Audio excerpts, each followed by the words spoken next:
Blue के office में ticket लगाते वक्त शायद किसी पैसेंजर का इन्होंने पासपोर्ट फाड़ दिया है और बेचारे ने कहा कि मैंने 10 लाख का वीज़ा किया हुआ है और 85,000 का टिकट लिया है, उन्होंने इसका पासपोर्ट। बिस्मिल्लाहिर्रहमानिर्रहीम, अस्सलामुअलैकुम वरहमतुल्लाहि वबरकातुहू। की हाल चाल है जी? ठीक ठाक हो? उम्मीद है अल्लाह ताला दे हुक्म दे नाल इंशाअल्लाह तुसीं सारे ठीक ठाक होवोगे। अल्लाह ताला सब ते रहमत फरमाए, अल्लाह ताला सब नूं अपने हिफ्ज़ो ईमान च रखे, आमीन सुम्मा आमीन। अज दे विलाग दे विच मैं तुहाडे नाल एक इंतहाई दिलखराश वाक़या कि जिहड़ा एक पाकिस्तानी गरीब बेचारा रोज़ी के सिलसिले दे विच बाहर दे मुल्क सऊदी अरब जदे जाने की कोशिश करदा आ ते वो बड़ी उम्मीद लैके जांदा, पैसे जोड़ के वीज़ा लैंदा और जिस वेले टिकट लैंदा एयरपोर्ट ते पहुँचदा, एयरपोर्ट ते जिहड़ा एयर बिलू दा मेन टर्मीनल आ जिहड़ा ते उत्थे जिस वेले जांदा टिकट की तस्दीक कराने वास्ते उत्थे जिहड़ा अफसर आ बदतमीज़ी करदा और दसदे ने कि उस बंदे ने उदा पासपोर्ट फाड़ दिता। लेकिन हुण ये नहीं पता कि पासपोर्ट उस बंदे ने गरूर घमंड तकबर गुस्से च पाड़िया या उस बंदे कोलों कुदरती तौर पर फट गया। लेकिन देखा जाए कि ये पासपोर्ट जिहड़ा एडा नाजुक नहीं हैगा, जिहड़ा टिशू पेपर की तरह इन्नी जल्दी टिशू पेपर भी नहीं फटदा जिन्नी जल्दी उन्हें पासपोर्ट फाड़ दिता। हुण पता नहीं उहदे कोलों गलती हुई है या जान के फाड़िया। उहदी मुकम्मल तफसीलात अज दी इस वीडियो दे विच मैं तुहाडे नाल शेयर करांगा। ये वाक़या जिहड़ा 16 दसंबर दा एक आदमी आ पाकिस्तानी जिहदा नाम आ कुदरतुल्ला अपनी जिंदगी नूं सवारन वास्ते एक वीज़ा ले लैंदा 10 लाख रुपये का और वो सऊदी अरब जद्दे एयरपोर्ट ते उन्हें जाना हुंदा ते एक टिकट ले लैंदा एयर बिलू लाइन दी। एयर बिलू लाइन जिहड़ी कंपनी है तुहानूं दसदा चलां, ये साडे साबक वज़ीर आज़म शाहद खाकान अब्बासी साहब दी एयर बिलू लाइन आ। उहदा टिकट ले लैंदा कंपनी का, जहाज़ का नंबर हुंदा P170। जिस वेले ओह कराची एयर बिलू जनाह टर्मीनल दे टिकट काउंटर ते जांदा, जाके अपनी टिकट की तस्दीक करवाण लगदा, पासपोर्ट उन्होंने दिंदा। वो जिहड़ा पासपोर्ट आ हुण जिहड़ा उत्थे मौके ते अफसर बैठा हुंदा, हुण ये पता नहीं वो गरूर घमंड तकबर वाला अफसर आ या किस तरह का वल्ला आलम, हुण तहकीक तो बाद ही पता चलेगा। उस बंदे ने दसदे ने कि उहदा पासपोर्ट जिहड़ा पाड़ दिता। जिस वेले उहदा पासपोर्ट पाड़ दिता ते उहनूं वापस कर दिता ते वो बंदा जिहड़ा उत्थे मौके ते शोर मचाना शुरू कर दिंदा, रौला पाउण दा।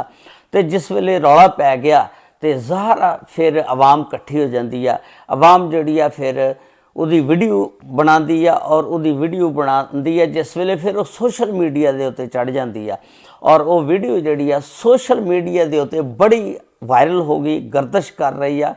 वो वीडियो जी आज मैं तुहानूं दिखाना, वो वीडियो भी सुनो।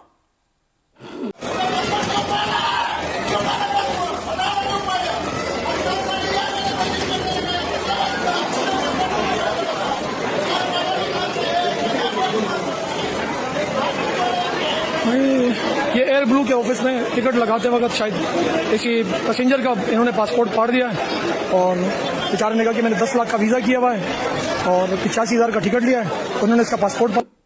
हुण इस वीडियो दे विच तुसीं वेख्या कि वो पासपोर्ट फाड़ दिंदा जिस वेले रौला पै जांदा।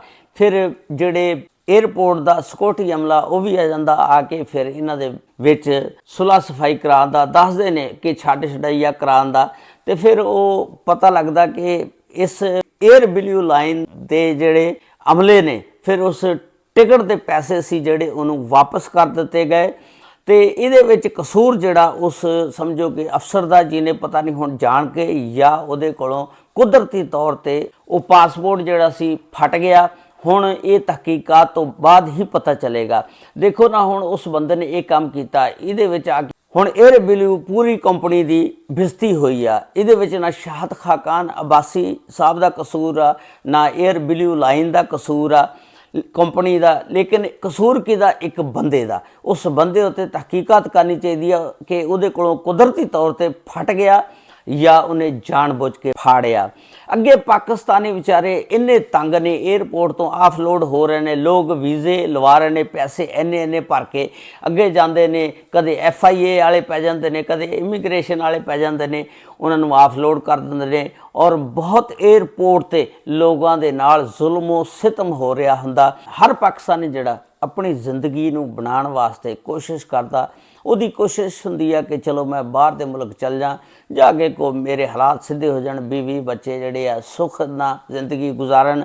ਆਪ ਤਾਂ ਉਹਨੇ ਬਾਹਰ ਜਾ ਕੇ ਦੁੱਖ ਨਾਲ ਜ਼ਿੰਦਗੀ ਗੁਜ਼ਾਰੇ, ਬਾਅਦ ਸੁੱਖ ਕੋਈ ਨਹੀਂ ਹੈਗਾ। ਜੇ ਤੁਸੀਂ ਕਹੋ ਕਿ ਬਾਹਰ ਜਾ ਕੇ ਉਹ ਬੜੀ ਹੱਸੀ ਖੁਸ਼ੀ ਜ਼ਿੰਦਗੀ ਗੁਜ਼ਾਰੇਗਾ, ਉਸ ਬੰਦੇ ਨੇ ਮਿਹਨਤ ਕਰਨੀ ਆ ਔਰ ਆਪਣੀ ਪੂਰੀ ਫੈਮਿਲੀ ਨੂੰ, ਆਪਣੇ ਪੂਰੇ ਖਾਨਦਾਨ ਨੂੰ ਨੇ ਸਹਾਰਾ ਦੇਣਾ ਇੱਕ ਬੰਦੇ ਨੇ। ਤੇ ਉਹ ਸਹਾਰਾ ਦੇਣ ਵਾਸਤੇ, ਉਹਨਾਂ ਦੀਆਂ ਬੱਚਿਆਂ ਦੀਆਂ ਖੁਸ਼ੀਆਂ ਦੇ ਵਾਸਤੇ ਬਾਹਰ ਜਾਂਦਾ। ਤੇ ਲੇਕਿਨ 에ਅਰਪੋਰਟ ਤੇ ਜਿਸ ਵੇਲੇ ਜਾਂਦਾ ਉਹਦੇ ਨਾਲ ਇਸ ਤਰ੍ਹਾਂ ਦੇ ਵਾਕਿਆਤ ਪੇਸ਼ ਹੋਣ, ਜਿਹੜਾ ਬੰਦਾ ਅੱਗੇ ਮਜਬੂਰ ਹੁੰਦਾ, ਆਪਣਾ ਪੈਸਾ ਜੋੜ ਕੇ ਬੜੀ ਮੁਸ਼ਕਲ ਦੇ ਨਾਲ ਵੀਜ਼ਾ ਖਰੀਦਦਾ ਔਰ ਬਾਹਰ ਜਾਣੇ ਦੀ ਕੋਸ਼ਿਸ਼ ਕਰਦਾ, ਤੇ ਫਿਰ ਬਾਹਰ ਜਾਣ ਵਾਸਤੇ ਉਹਨੂੰ ਬੜੀਆਂ ਮੁਸ਼ਕਲਾਤ ਰਸਤੇ 'ਚ ਖਾਸ ਕਰ ਪਾਕਿਸਤਾਨੀ 에ਅਰਪੋਰਟ ਤੇ ਪੇਸ਼ ਆਉਂਦੀਆਂ। ਇਸ ਤਰ੍ਹਾਂ ਦਾ ਅਮਲਾ ਆ ਕਿ ਜਿਹੜਾ ਲੋਕਾਂ ਨੂੰ ਵੈਸੇ ਹੀ ਆਫਲੋਡ ਕਰੀ ਜਾ ਰਿਹਾ। ਇਮੀਗ੍ਰੇਸ਼ਨ ਕੋਈ FIA ਵਾਲੇ ਕਦੇ ਫੜ ਲੈਂਦੇ ਨੇ, ਕਦੇ ਕੋਈ ਫੜ ਲੈਂਦਾ। ਇਸ ਤਰ੍ਹਾਂ ਨਾਰਵਾ ਸਲੂਕ ਨਹੀਂ ਕਰਨਾ ਚਾਹੀਦਾ। ਜਿਹੜੇ ਲੋਕ ਪੁਰਾਣੇ ਨੇ ਜਾ ਰਹੇ ਨੇ, ਹਾਂ ਕਈ ਐਸੇ ਲੋਕ ਵੀ ਹੈ ਨੇ ਜਿਹੜੇ ਗਲਤ ਤਰੀਕੇ ਨਾਲ ਜਾਂਦੇ ਨੇ ਔਰ ਜਾ ਕੇ ਫਿਰ ਉੱਥੇ ਗਲਤ ਤਰੀਕੇ ਨਾਲ ਰਹਿੰਦੇ ਨੇ, ਮੰਗਦੇ ਨੇ, ਪੈਂਦੇ ਨੇ, ਜਿਹਦੀ ਵਜ੍ਹਾ ਨਾਲ ਪਾਕਿਸਤਾਨ ਦੀ ਬਦਨਾਮੀ ਹੋ ਰਹੀ ਆ। ਔਰ ਇਸੇ ਵਜ੍ਹਾ ਦੇ ਨਾਲ 에ਅਰਪੋਰਟ ਤੇ ਵੀ ਸਖਤੀਆਂ ਹੋਈਆਂ। ਸਖਤੀਆਂ ਵੀ ਠੀਕ ਆ, ਸਖਤੀ ਜਾਇਜ਼ ਕਰੋ ਜਿੱਥੇ ਕਰਨੇ ਵਾਲੀ ਆ। ਤੁਸੀਂ ਸਿਰਫ ਉਹਨਾਂ ਲੋਕਾਂ ਨੂੰ ਪਕੜੋ ਜਿਹੜੇ ਉੱਥੇ ਜਾ ਕੇ ਮੰਗਦੇ ਆ, ਪਾਕਿਸਤਾਨ ਦਾ ਨਾਮ ਬਦਨਾਮ ਕਰਦੇ ਆ। ਐਵੇਂ ਬਿਲਾ ਵਜ੍ਹਾ ਕਿਸੇ ਨੂੰ ਤੰਗ ਨਾ ਕਰੋ। 에ਅਰਪੋਰਟ ਤੇ ਬੜੀ ਲੋਕ ਚੀਖਾਂ ਮਾਰਦੇ ਨੇ ਔਰ ਪਿਛਲੇ ਦਿਨਾਂ 'ਚ ਕਾਫੀ ਲੋਕ ਜਿਹੜੇ ਨੇ ਆਫਲੋਡ ਹੋਏ ਨੇ। ਪਤਾ ਨਹੀਂ ਹੁਣ ਜਾਇਜ਼ ਸੀ ਜਾਂ ਨਜਾਇਜ਼ ਸੀ। ਤੇ ਬਹਿਰਲ ਹੱਥ ਹੌਲਾ ਰੱਖਣਾ ਚਾਹੀਦਾ। ਅੱਲਾਹ ਤਾਲਾ ਹਰ ਇੱਕ ਪਾਕਿਸਤਾਨੀ ਤੇ ਆਪਣੀਆਂ ਰਹਿਮਤਾਂ ਫਰਮਾਏ। ਅੱਲਾਹ ਤਾਲਾ ਸਭ ਨੂੰ ਆਪਣੇ ਹਿਫਜ਼ੋ ਇਮਾਨ 'ਚ ਰੱਖੇ। अस्सलामु अलैकुम व रहमतुल्लाहि व बरकातहू।